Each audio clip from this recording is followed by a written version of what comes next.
This video contains gratuitous use of profanity and uncomfortable pauses to compensate for lack of professionalism and original thought. Viewer discretion advised.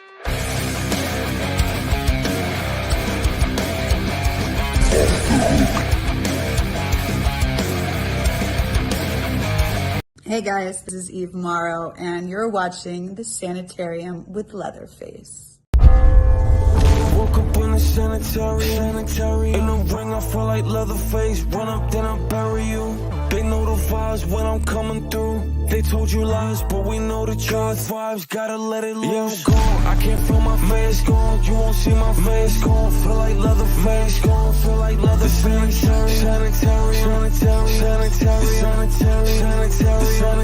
Sanitarium. Better get up, sick, make him spit up. Witch, cough his ribs up. Bitch, bathing his blood. Better get up, sick, make him spit up. Witch, cough his ribs up. Bathing his blood. Woke up in the sanitarium. In the ring, I feel like Leatherface. What's up? Another installment of the Sanitarium podcast. We are live out of one of those small towns, Roxborough, North Carolina. Even though I might not look like it. Yeah, a cool show tonight. Got a cool guest. Kind of spinning a little bit different here tonight. Tonight we're talking about Maui a little bit and the condolences and prayers we want to give Maui. So at this time, I'm going to get a moment of silence. We have Paul Dale Roberts here. That's going to do a little prayer here for us. And a moment of silence, and we'll pray for Maui. For all the surviving people of Maui, I pray that God and his angels will protect you. What you're going through right now is devastation, horror, chaos. And I ask for God to give you some type of peace, give you some kind of strength to make it through this ordeal that you're going through. As a former firefighter, I know that wildfires are quick. They go 14 miles per hour. You can't outrun a wildfire. And I feel so sad knowing that the people and their pets were just destroyed by this terrible wildfire. 111 people. And I ask God, and I ask for God's angels to protect the survivors and protect any pets that are still living on that island, trying to survive. Please, let's have a moment of silence and give our thoughts and our heart and our prayers to the people of Maui.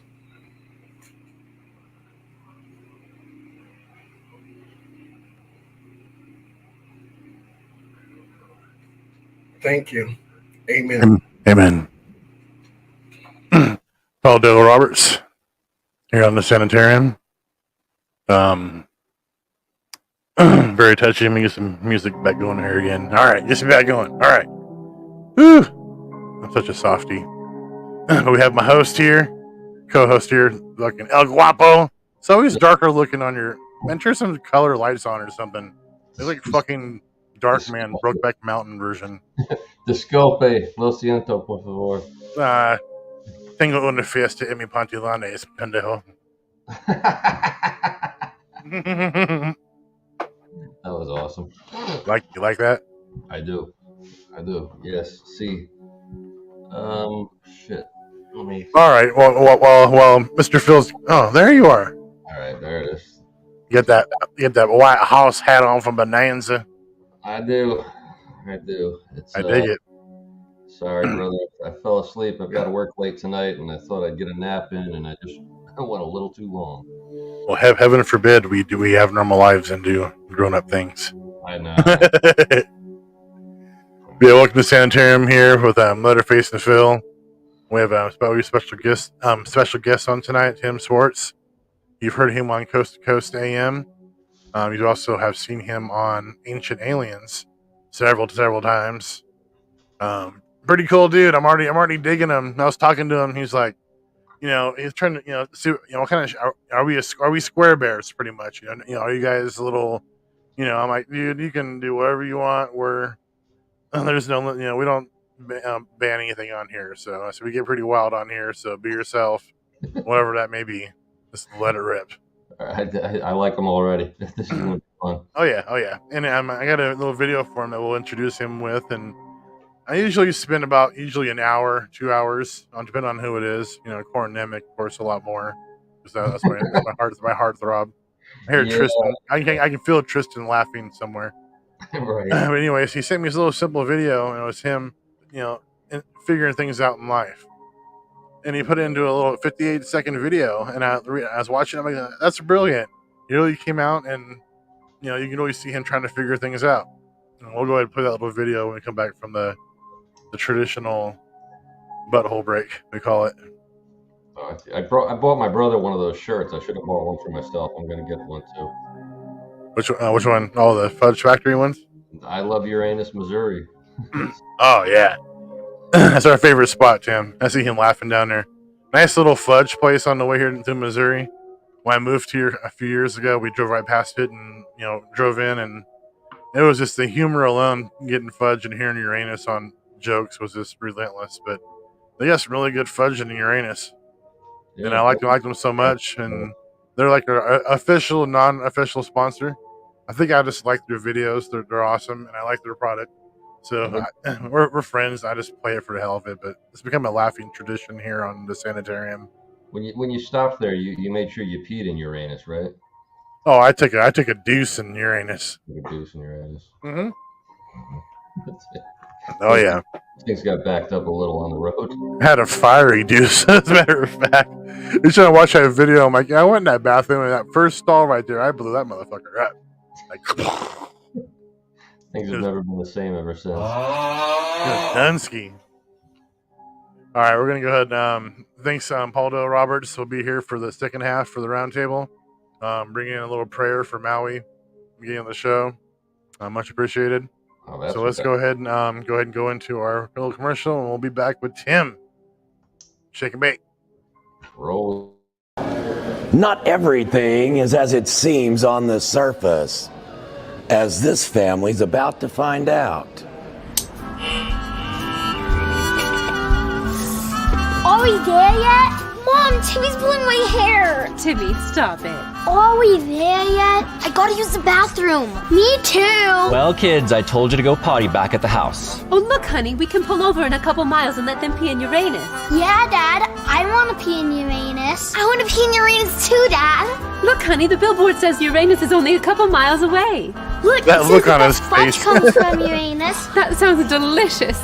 I sure hope they pack my fudge better than your dad does. Well, I'm sure we'll all learn a few things in Uranus. I want to try all the fudge in Uranus. I hope they have mint fudge in Uranus. I'm so excited to be in Uranus with the kids. And I can't wait to pull into Uranus. Oh boy. I want to be in Uranus. Fudge, yeah! If you live too far away to let your family pee in Uranus, don't worry. You can order your fudge online at www.uranusgeneralstore.com. I'm gonna go pee in Uranus right now. Fudge, yeah!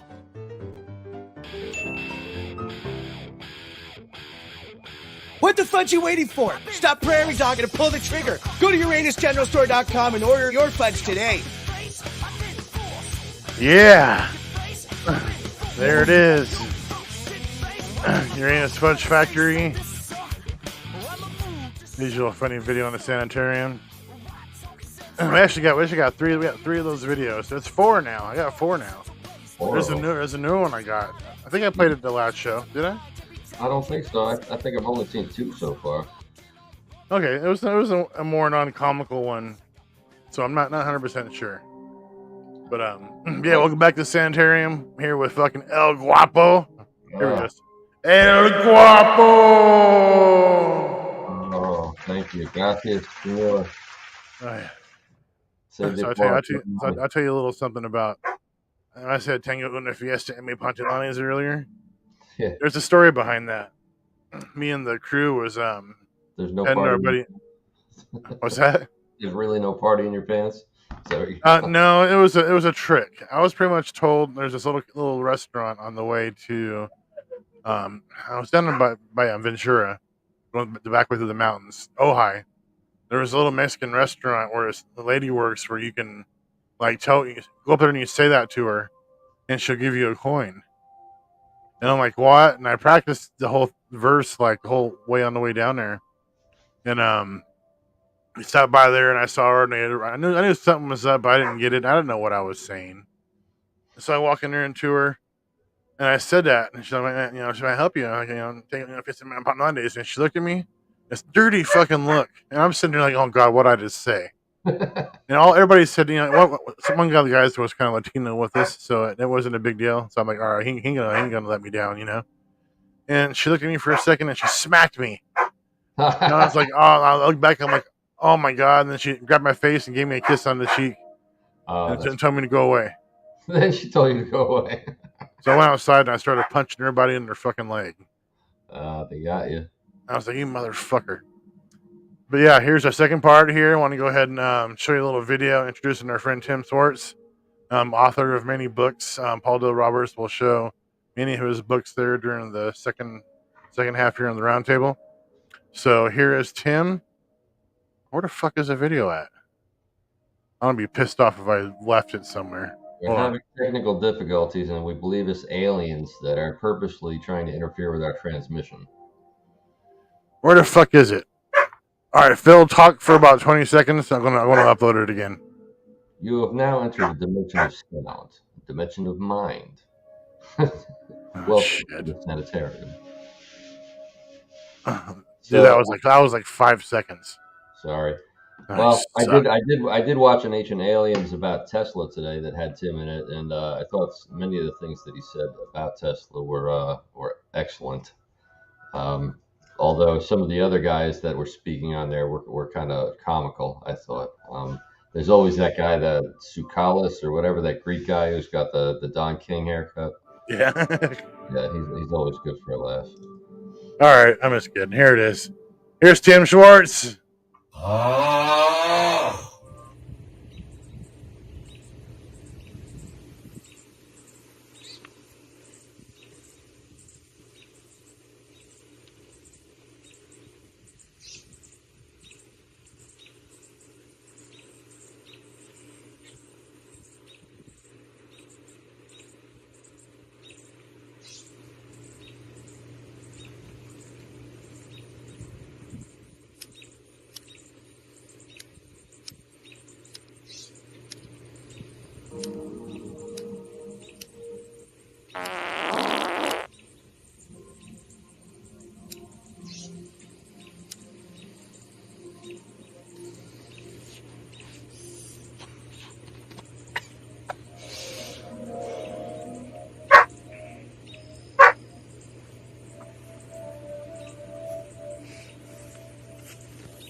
That was great. There it is. It was so simple, huh? I think Tim was made for this show. Oh yeah. Yep. Well, let's go ahead and bring him on. Here's Tim. How you doing, Tim? Hey guys, thanks for having me on today. Oh, thanks for being here. Hey, my pleasure. Great little video. Well, you asked me if I had any kind of like a video to provide, and I was just like, God, I can't think of anything, So I just got my daughter to help me out, and we went out and filmed that, just being stupid. So she liked it, so I figured, well, that would work. That was perfect. That was absolutely perfect. You couldn't have done better for this show. You have to excuse my husky in the background. My husky / 15% wolf. He hears me doing the show, so he wants out. But he's too big, man. He can stand on his hind legs and look you eye to eye. I'm 6'3". Fuck you, Maurice. What's he talking? I see Mauricio talking shit down there. Shut up. Shut up. He didn't Shut know up. they stack shit that high. He wants to be part of the show. That's all. Where's he at? What are you talking about down there? I see you down there talking shit. Shut that fucking dog up. Just shut it up. I don't tell my dog to shut up, dick. Hey, shut that dog up.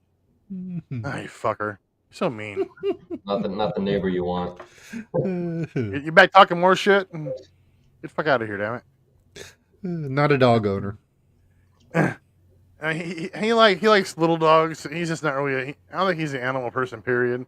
He liked my ferrets back in the day. I don't like little dogs. I don't like dogs. I don't like none of them. He liked my ferrets. He tolerated them. I don't know about he tolerated them. Yeah, ferrets don't bark. I have my cat Marley, my old Garfield. He's like 14 years old. He likes Marley. Marley likes Mauricio too. Yeah, he likes Marley.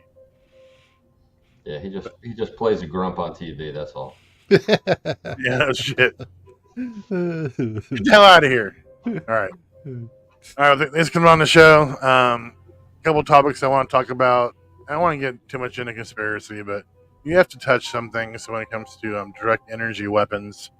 Yeah, there is a lot of rumor and speculation going around about direct energy weapons being used to start these fires, and I'm not opposed to. I don't want to shoot that down immediately because I do see the same pattern happened with California, with all the fires, with refusals to clean the brushes out, refusals to do things they know has to be done every year to prevent the fires.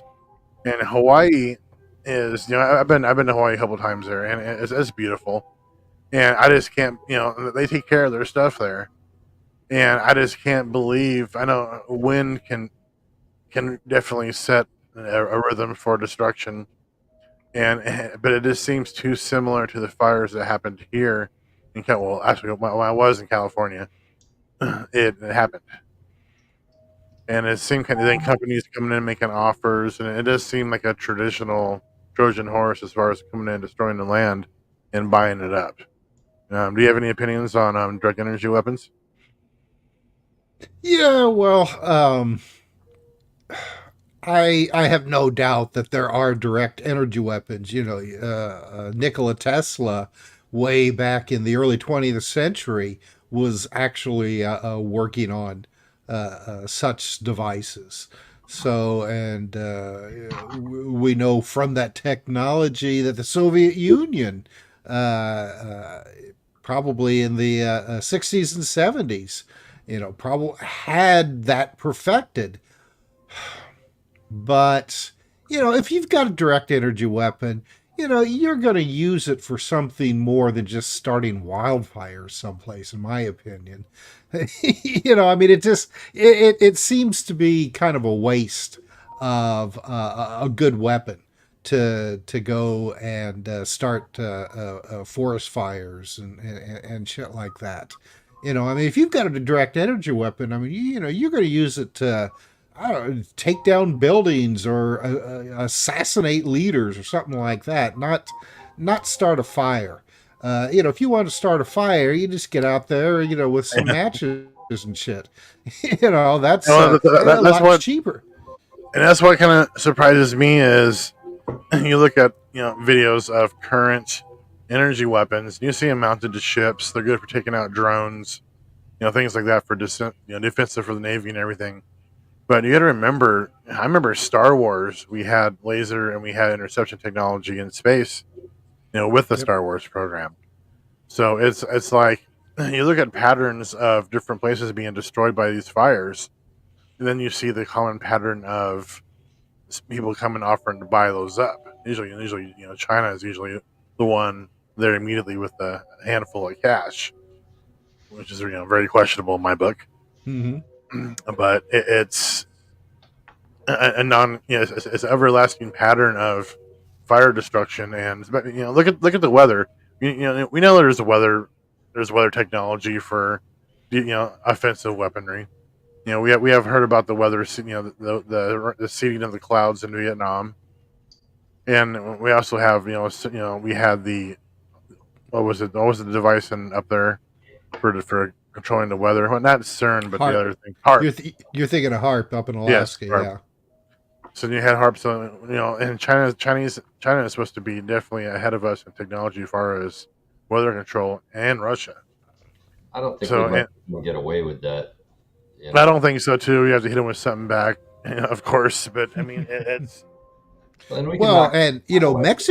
Mexico has been using weather control to fight the drought in their area. Except they've been using cloud seeding. None of the electronic stuff, just cloud seeding. Well, we know the big fires in California started from a couple of years ago from a PGE transformer that blew right outside of, what was that, Paradise, the one that burned completely the ground. So I think honestly, it's a, in my opinion anyway, I'm not an expert, but I think it's more of a thing of neglect. Exactly. Or straight up arson. I mean, we do have psychos that we've caught and convicted for purposely setting fires throughout history. That's really nothing new. And when the time is right and everything's dry, that's normally when an idiot goes out there and tries to do these type of awful things. I had a question for Tim. I really loved the Tesla documentary, I guess you would call it, that I saw you in there, and you had a great quote on Tesla about the difference between technology and progress. And I was wondering if you could, go through that for us here on the Sanitarium. I have to admit, I have no idea. Really? That was let's see. That was shot. Gosh, I mean, before the pandemic even. Wow. So, and boy, I can't even remember what I said, because when they shoot shows like that, they set you down at a location and then they ask you about 200 questions, and you answer them as best as you can, and then they take your answers and they cut them up. And then I actually ended up on 4 or 5 different shows. So like I said, some of them I don't know if I've even seen. The Tesla one, I think that one was I can't even remember. So I mean, sorry to disappoint you, but I have no idea what I said with that. It's all good. I'll be honest with you. I mean, and I've smoked quite a bit of shit in between then too. So it's definitely Tesla. I mean, besides current technology created, I'm really curious to what he had invented as far as time travel and everything else going on. I know he had devices that could power the whole world on just spinning a butthole hair or something. I know he had a bunch of cool stuff, but I'm very curious to what he had as far as dimensional travel and intervention. I'm kind of curious what he had. Well, Tesla actually had an experience where he was almost electrocuted to death when he was hit by basically a spark, a big ass spark, and he said that to him he felt like that he was completely outside of time and space, and that he could see the past, present, and future, and all of the universe just like right in front of him. And he said he realized that that all of these things are an illusion. That there is no past, there is no present, there is no future. It's just all an eternal now. And if it wasn't for his assistant, who basically took a 2x4 and knocked him out of this, it was like a spark from a rotating magnetic field, electromagnetic field he was working with, he would have died, on the spot. But after that point, he became more and more interested in the workings of the universe and actually worked on his own version of a unified field theory. I don't know if he ever got anywhere with it, but it definitely gave him some different ideas on, how space-time worked. That special was really interesting because it really, there were some good things and some a little bit far out things, but the basic premise was that was somebody an alien technology or aliens basically feeding Tesla his information, and they mentioned that Tesla and Einstein were basically the two largest contributors besides, let's say, Henry Ford, to the making of our modern world. The creation of alternating current, wireless technology, and of course Einstein with bringing nuclear power and destruction into the world with his theory. Um, they prophets, I guess, when you think about it in the biblical sense, the definition would be that they brought, some type of information from, somewhere else from up above and then shared it with the masses. So these two individuals, you could definitely consider them technological prophets. Yeah. Do you believe that they had any type of alien influence, or can we give the sole credit to mankind for their achievements? Yeah, there's actually been books written saying that Tesla was like a transplant or an immigrant, so to speak, from another planet. But yeah, I think that does humanity a disservice, because we're actually, despite what we read in the newspapers and see on television, we're actually a lot smarter, I think, than we give ourselves credit for. And, people like Tesla, and Leonardo da Vinci, and Einstein shows just exactly what we can be capable of. Tesla had this amazing ability where, if he was working on a problem, after a while, he would have like an epiphany, so to speak. And, say like the AC motor. I mean, he worked for quite a while on trying to develop the AC motor. And one day, all of a sudden, he had a vision. That's why he described it, where he saw an AC motor right in front of his eyes, almost like a hologram. And he could actually, and it was three-dimensional to him, and he could rotate it in any direction. With his mind, he could take it apart and he could see all of the component pieces. And he knew exactly from that point on how to build this thing. Never had been built before. This was the first one ever. But from this vision, he was able to build the first AC motor from scratch. And for the rest of his life, other ideas, other inventions that he had, and Tesla had, a lot of them. I mean, he basically was the first inventor of radio and robotics and remote control and things like that. That was his process, where he would envision these things and then actually see them and then be able to build them from his visions.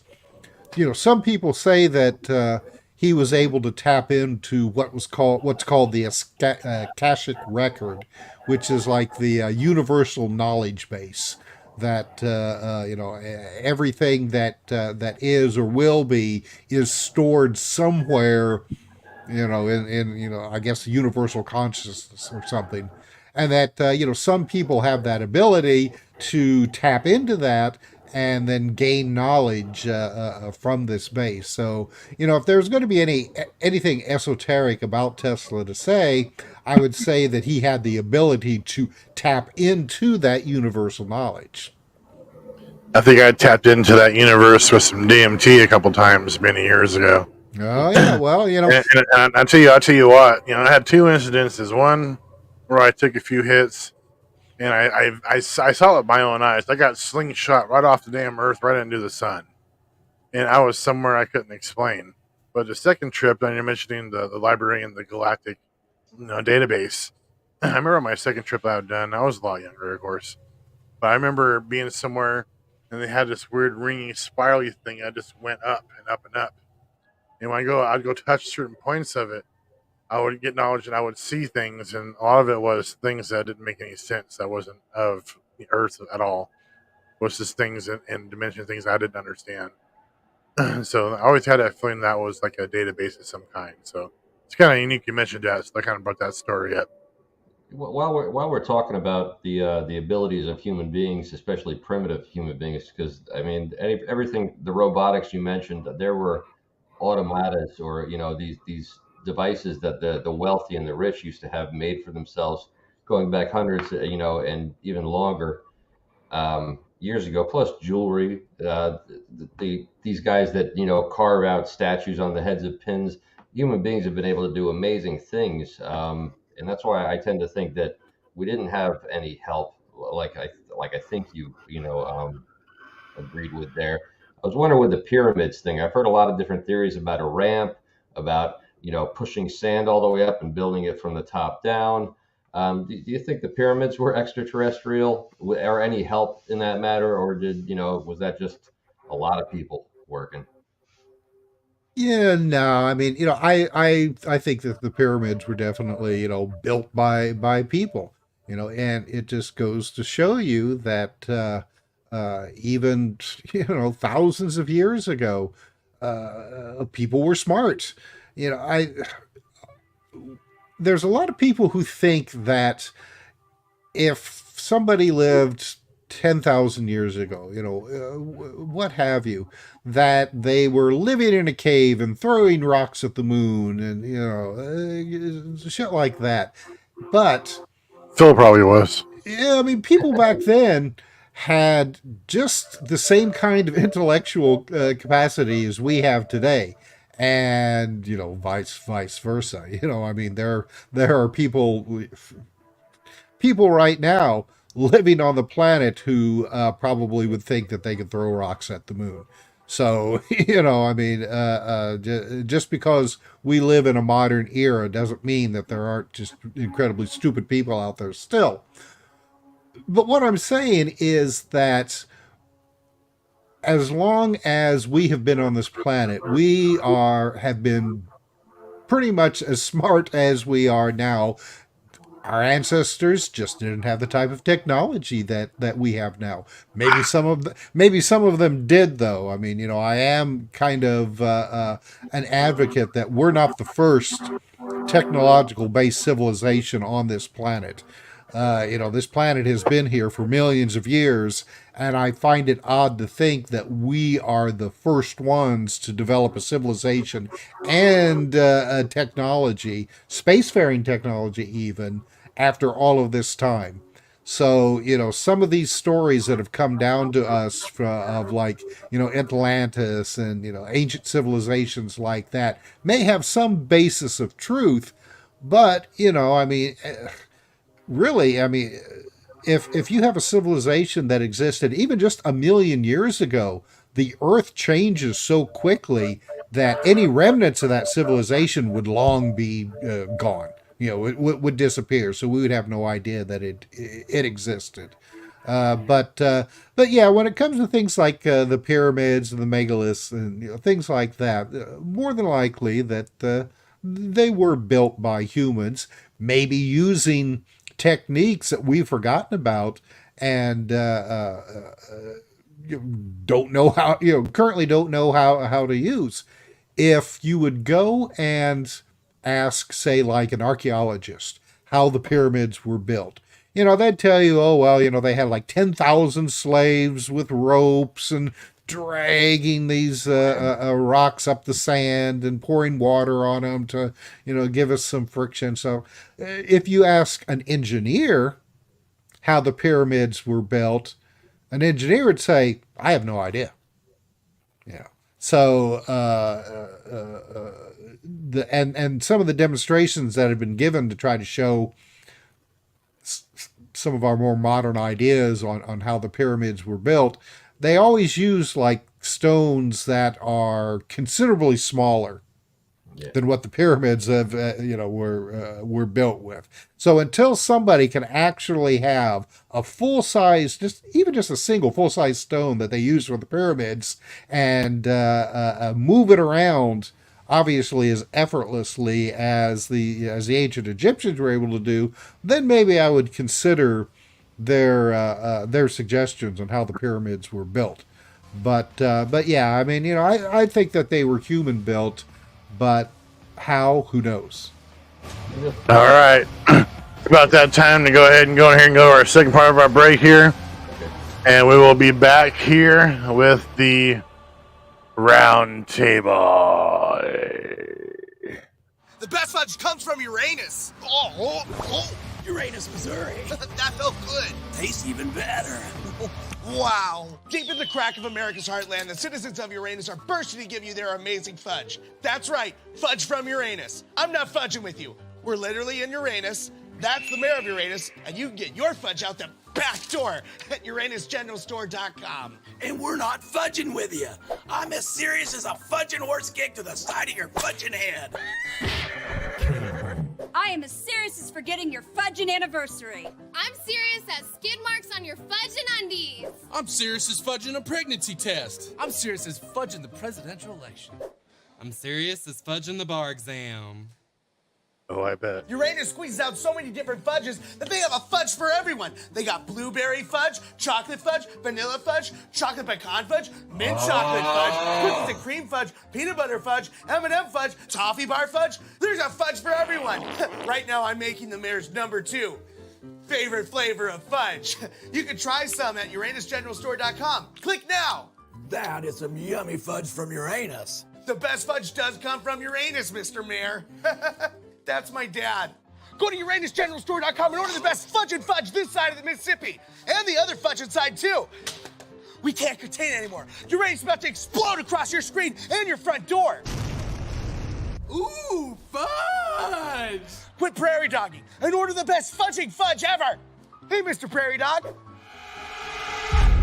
So if digging for fudge in Uranus isn't your thing, then bring your fingers over here. Uranus offers a lot more than fudge. They got fudge and magnets. They got fudging hats and the hottest fudging calendars of Uranus you've ever fudging seen. Ooh, that's cool. But if you ask me what the best part about Uranus is, other than the fudge in Uranus, it's the fudging shirts.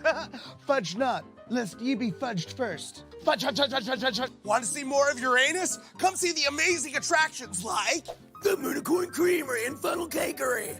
Fudge it great.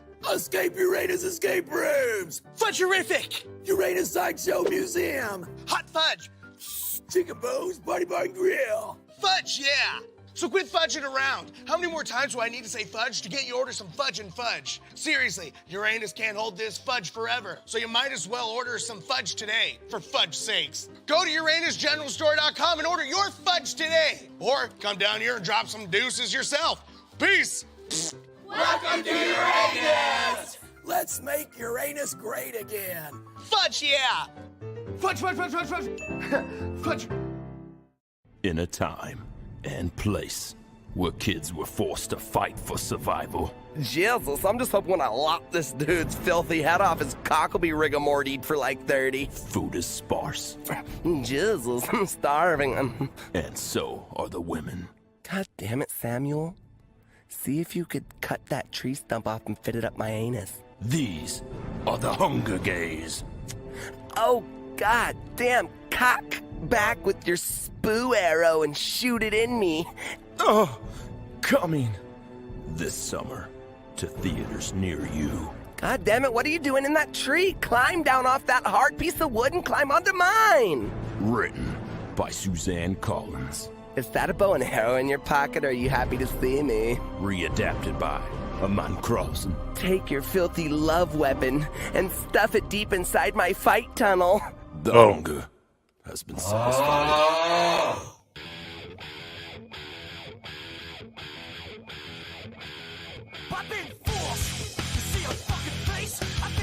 Welcome back, yo! Jamming, aren't we? So I'm about 6 beers in. Nothing to me. I'm a big guy, so like drinking 2 beers. But yeah, time for the round table. Second half of the hour. Let me go ahead and start bringing people in here. Introductions, full echo and applause. First, we have the person who runs the round table, Paul Dale Roberts. Boy, and I got a lot of things to say, too. Oh, I bet. We have the executioner himself, Executioner. What up, what up, what up? Peace the applause. Yeah. We have Phil, of course. Phil. El Guapo. AKA El Guapo. Then we have our ever fun character here. We have Terry the Taint. I did say taint to stop between your balls and your butthole. And finally, our guest of honor, we have, you've seen him on, actually you probably heard him on Coast to Coast AM. You've seen him on Aliens, Ancient Aliens and all that shit. And he has books out. Bad motherfucker smoking some pot. Here's Tim Swartz. Hey. And we're back. And tell me that's not a killer intro. There it goes. Wonderful intro. I can see Paul chomping at the bit, so let's flip. Oh, yeah. Hey, okay, you guys were talking about how the pyramids were built and everything else. Well, the power of sound. Okay, you're talking about, let's say, a block that's 1,650 tons. How in the hell did they move it? Did they use trees and rolled it over there? No, I don't think so. No. The power of sound can, and in a lot of ancient writings that you have, talks about that the blocks floated to the position where they're at. Also, like Easter Island, the same thing. There's stories that those statues, those huge statues that weigh tons, floated to the edges of the island to protect the island. Oh. And even like in your Bible, you talk about the walls of Jericho. Well, you got 7 priests with shofar horns walking around the city 7 times around, blowing their horn and bringing those walls. The power of sound, and that's something that now scientists are working on right now. That they can right now make a ping pong ball float because of sound. Whoa. And sometime when we become advanced, maybe a civilization, a five-point civilization, we'll have that power to make a pyramid like that. Because Hey Paul, I know a stripper that can do that with a ball too.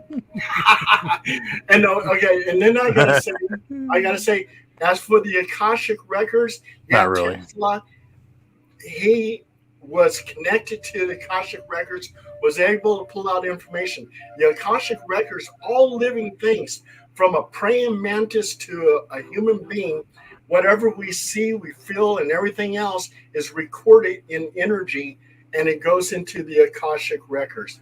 Now, I just want to say, before I send everybody around and have them talking to Tim, Tim is one of the masters of the paranormal. I mean, he's written books on Death, the Talking Mongoose, and everything else. He's right now got a book out called Mimics, which talks about entities that they mimic man in their characteristics, their looks, the way they talk, everything else, and whatever purpose that they're trying to do.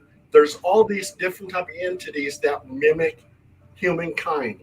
And Timothy is like one of the masters of the paranormal. You got other masters like Timothy Green Beckley, Nick Redfern, the late Brad Steiger. And I really respect the man because he is very knowledgeable. And if you got questions about the paranormal, that's the man to talk to. So let's talk to now Executioner. Do you have any questions for Tim? Yes, I do. Tim, so you've been on all kinds of shows. What was your favorite topic and what was your favorite show?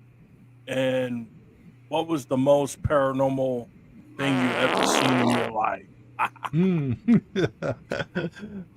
Well, my favorite show was I did one called the Tesla Files, and that was I think it was shown on the History Channel. I had such a great time shooting that. One of the hosts was that what's his name? Travis Taylor, I think. Right now he's on went for the Skinwalker Ranch, and he was one of the hosts on that, and just had a wonderful time meeting him and the other host, and answering the questions and talking about Tesla.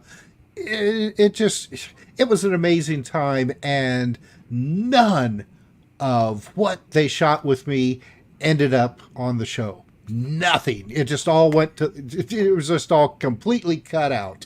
So even though I had a great time shooting that, you'll never ever see what I did for that show. They just got rid of it. I don't know, maybe I'd been drinking too much that day or something. They decided that I was slurring my words too much, but been there. Yeah. So that ended up getting cut out. Now, the second part of your question, you wanted to know about my own paranormal experiences. I've had more paranormal experiences, because people always ask me if I've ever seen like a UFO or anything like that. And I saw like a light in the sky one time, and that's it. All these years looking into the subject, going out to locations and stuff, never seen anything. But now ghostly stuff, yeah, I've had more actual experiences with that, and probably the most profound one was way back in the 80s when I was at this house that was having poltergeist things going on, and I actually saw like rocks falling from the ceiling, from the living room ceiling. We were sitting around talking, and all of a sudden there was like this big like crash, like somebody had taken a big board and hit the side of the house. And from the middle of the ceiling came these little white rocks, same kind of rocks that were out in the front in their driveway, like little chunks of limestone. And so I picked these rocks up, and I got the idea of marking them. I put an X on a few of them, and went to the back door of the house. And this is kind of a rural area, so just right on the other side of their backyard was a cornfield. Would have been August, so the corn was pretty high. Chucked all these rocks into the cornfield, came back in, sat down. They started falling from the ceiling again, and it was the rocks with the X marked on them. So I can't explain that. If it was a hoax, I would sure love to know how they did it. Straight out of Poltergeist. Yeah, it was weird. It was very weird. Hey, Terry, you got anything you want to ask Tim? Yeah, but can you tell us about the Mimic book? Oh, yeah, sure. Well, and that's soil yourself. That's the book that we just came out with, and Paul Dale Roberts has got some chapters in this book as well. So don't let him think that he didn't do anything with this book, because of course he did. He was a contributor to it. But the idea of mimics is that throughout history, people have interacted with beings, creatures, whatever you would want to call them, that look human, act human, but probably aren't. In the past, we would call them angels or demons or fairies, what have you. Nowadays, we don't believe in those kind of things, but the possibility that we could be being visited by extraterrestrials, humanoid extraterrestrials from other planets, that may be more plausible, some people think. So then these things take on that guise. That you see them coming out of landed UFOs, talking to people. The main point is that throughout history, these things look like us. They look human, but obviously aren't. And all the types of stuff that you read about that have happened, probably before recorded history, are still going on today. Well, look at that. You can see my dick from here. We still are having the same kind of encounters with these things. That's the basic, idea of the book. And, we got a bunch of different writers who contributed chapters, their ideas, experiences, things like that. Disconnected.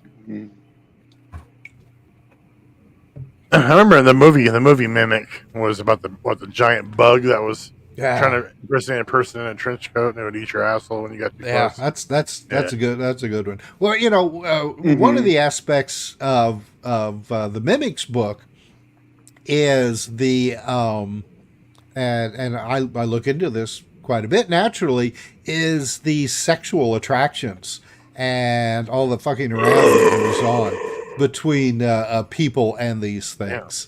So I mean, it's that seems to be an almost universal aspect on a lot of these cases, is this sexual tension between people and the others, as we call them. Okay, we have a little comment here from a listener. Has Tim been out to the Lovelock Giant's cave? No, that's out in Nevada, and I've never had a chance to get out there. Now, I've been to Las Vegas a lot of times, and so I suppose until they decide to get the poker table out there to the to that cave, then maybe you could get me out there. It's an open bar, buffet. Yeah, I would do that. Oh, I know. Yeah. All right, so what's your opinion on Skinwalker Ranch?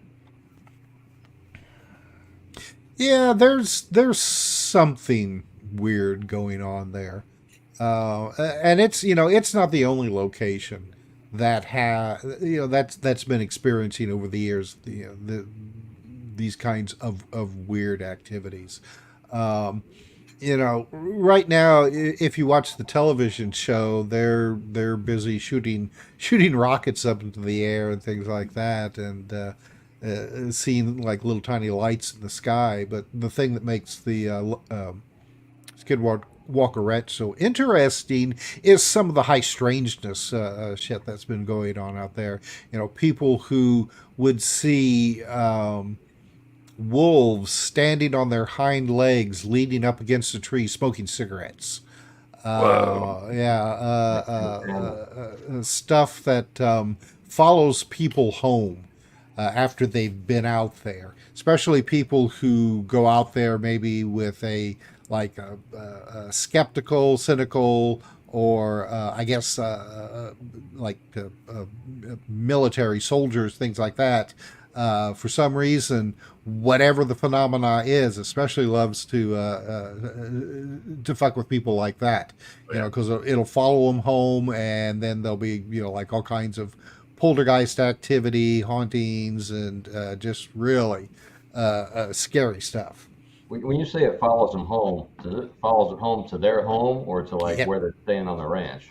No, to their home. I mean, and they could live on the other side of the country, and all of a sudden, it's like their house suddenly becomes haunted. Their stuff will disappear, crap breaks, just really downright scary stuff. And a lot of these people, like I said, it especially likes to mess with people who are very skeptical of all this. It's almost just like a dare. Like, okay, you're going to be skeptical of me. Let's see if you like this. But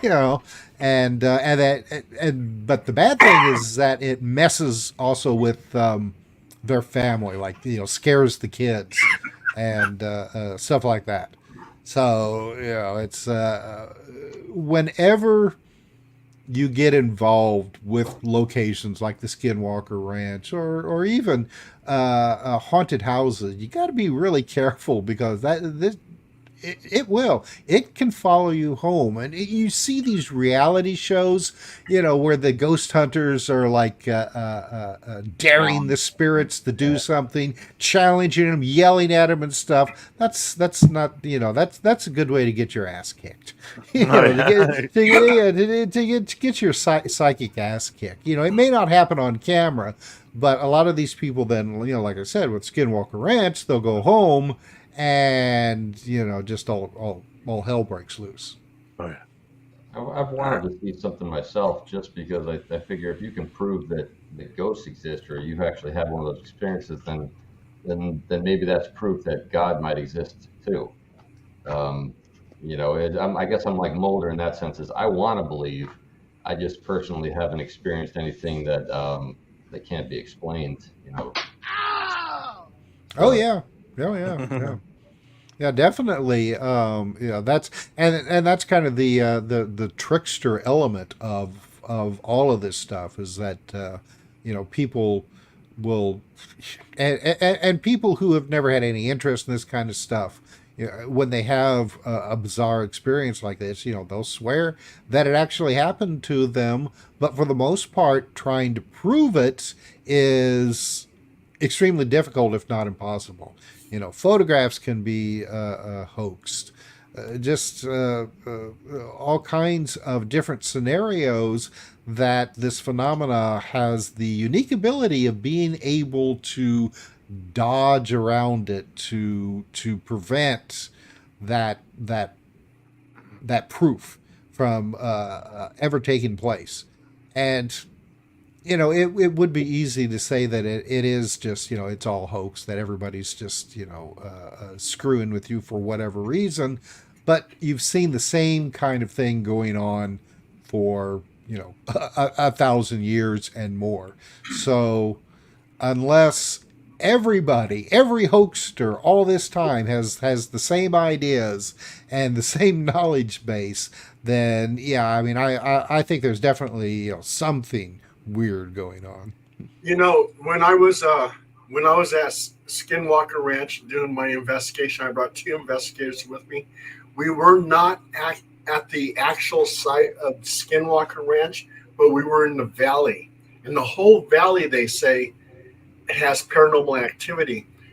And the things that I saw, like during this huge storm when we got up there and we were trying to set up the tents, but I saw ball lightning, which is probably a natural phenomenon, and it just popped out of the sky. It hit the ground. It was the size of a ball, and it exploded into sparks. So I saw that, and then I heard this weird sound. It was like a scream, and I had my recorder on, but the only thing it picked up on was the pitter-patter of the rain. We wanted to stay there about 7 days, but one of the investigators the next day had pneumonia, and so we had to head back. But we drove all the way over there just for one night and then head back because she was so sick. Yeah, you see that a lot with these kinds of investigations where, equipment that has never broken down before will break down. The experience that I told you about the rocks falling from the ceiling. I had gone out there. I worked at a television station at the time, so I brought a video camera, the deck, all the charged batteries, and within minutes, every battery was dead. Now you have to remember, I mean, these were television camera batteries. These are big honking ass batteries that will run a camera and the deck for a couple of hours. Every one of them was dead. So the places like Skinwalker Ranch are extremely energetic. With Paul's story about seeing the ball of lightning, just shows the types of energy that you can find at these places. But it'll also it can also create health problems with people. Bad luck almost. I mean, it sounds almost superstitious to say, the place causes bad luck. But, here you have somebody who, you guys are going to stay out there for 7 days, and after the first day, someone gets sick, and you have to go back. And you'll see that time and time again with these kinds of investigations. Oh, yeah. Yeah, I was very, very disappointed. I did not want to leave after one day, driving all the way to Utah, only for that to happen. Yeah. Yep. That's right. But I think Skinwalker Ranch could be like on a ley line, and it's like an energy vortex, and that's why you have the UFO sightings, everything else. It's like a gas station for UFOs. They can pick up that energy. And just on one recent episode, they saw some UFO it seems like was coming out of a portal, coming out of the mesa, and going into the mesa. That was mind blowing. Yeah, there's another location in Missouri that is very much like the Skinwalker Ranch, where they've had all kinds of bizarre UFOs and orb sightings and cryptid creatures, shit like that. But one of the farmers who lives in that area had a horse that was in the barn. He had gone in, gave the horse something to eat, stepped outside for just a few minutes. I mean, he was within 100 yards of the barn. When he came back inside, this horse it looked like that it had just exploded. There was nothing left. It was splattered against the walls, on the floor, on the ceiling, and he heard nothing. Like I said, he was only outside for just a few minutes before he went back in. Sounds like me after Taco Bell. Hey, Tim, and also too, you got the zone of silence over in Mexico, which is very similar to Skinwalker Ranch. And before we go into anything else, I got to ask the whole team: how many of you guys, Phil, Leatherface, Terry, Executioner, how many of you guys have heard of Jeff the Talking Mongoose? Jeff. First time was just reading Tim's bio. Yeah, me too. And I have ferrets, so I've never heard of it. Tim, can you tell them about Jeff? Can you a little bit about Jeff? Sure. Well, and I should say there is a movie actually coming out, I think September 1st, called Nandor Fodor and the Talking Mongoose. It's coming out of England and is produced by Legion Films. So from the preview that I've seen, it looks fucking awesome. So, but yeah, this was a case that took place in the early 1930s on the Isle of Man. It's just off the coast of England, and this family who had just really recently moved into there from England found themselves haunted. You know, it's really hard. It's really hard to describe the situation, but we'll say haunted by a voice that would come from the walls and claim to be a mongoose, and it sounded like what you would expect a little animal talking to sound like. It had a squeaky voice, but this thing obviously had unusual abilities. It could. Wait. Well, here's something for unusual abilities. Let me introduce you to Maynard time. Hey guys, it's Maynard time. Isn't